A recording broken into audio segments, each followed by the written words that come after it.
Thank God for the opportunity to be standing in front of all you men tonight, because I've been in situations in my life where I feel as though I wouldn't be doing what I'm doing today. I also like to thank you all for the role you have played in getting my life right, on the right path. Also, for being here tonight to tell me with this assignment. The title of my sermon tonight is Why Me? I will be speaking that personal affects me, and that I have to fight every day. The subject is temptation. I will be coming from Luke chapter 4, 1, verses 1 through 13. All right. In the text, Jesus was tempted by the devil 3 times. Sometimes I find myself asking, why me? Why must I be tempted when I'm doing everything I know how to do? But when I think about it, what Jesus went through, I hear the voice inside of me saying, why not you? If Jesus had to be tempted, then I do too.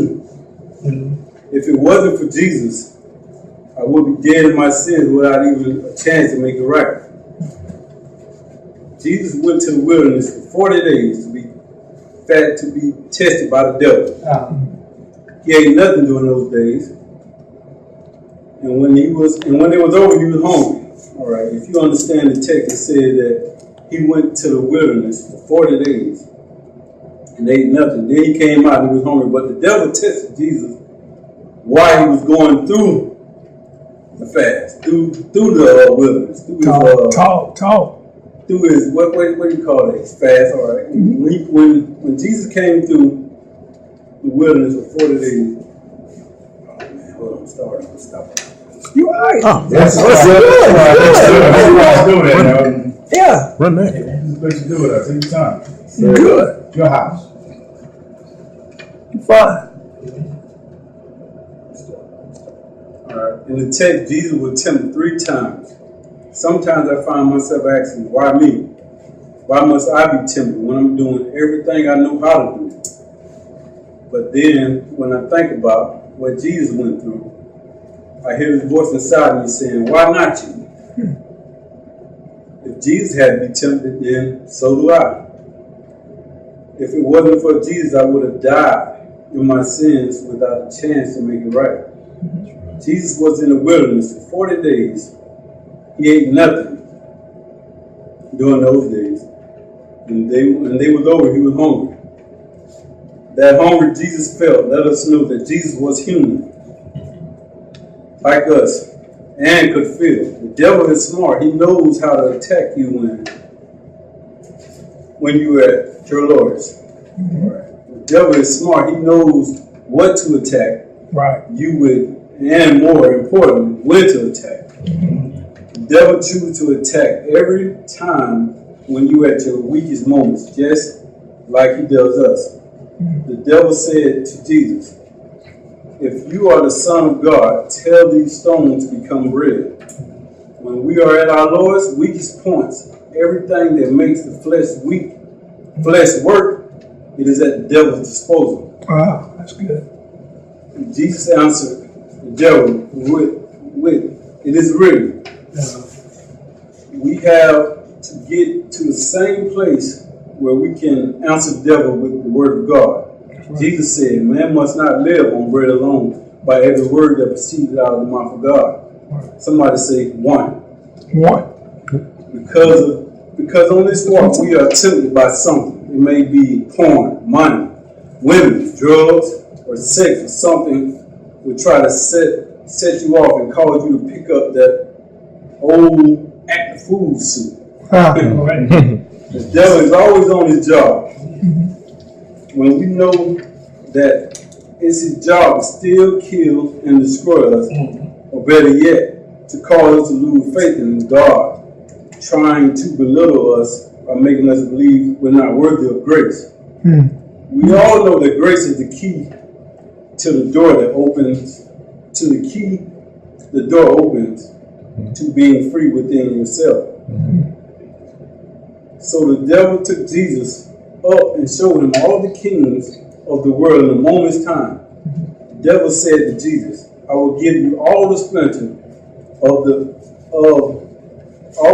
and the authority, because it was given to me, and I will give it to anyone I want. If you then will worship me, all will be yours. For the cost of rejecting God, Satan offers us, just like he did Jesus, opportunities to power, fame, money, anything that the flesh groans for. He offered it to us just by saying, I'll go with you just for the season. I'll make it right. I know you can do it. I know you can pull us through it. But he'll make us, he's smart, huh?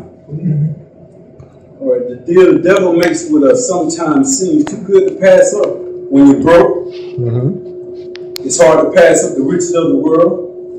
When you're lonely, it's hard to pass up the love and affection of the world.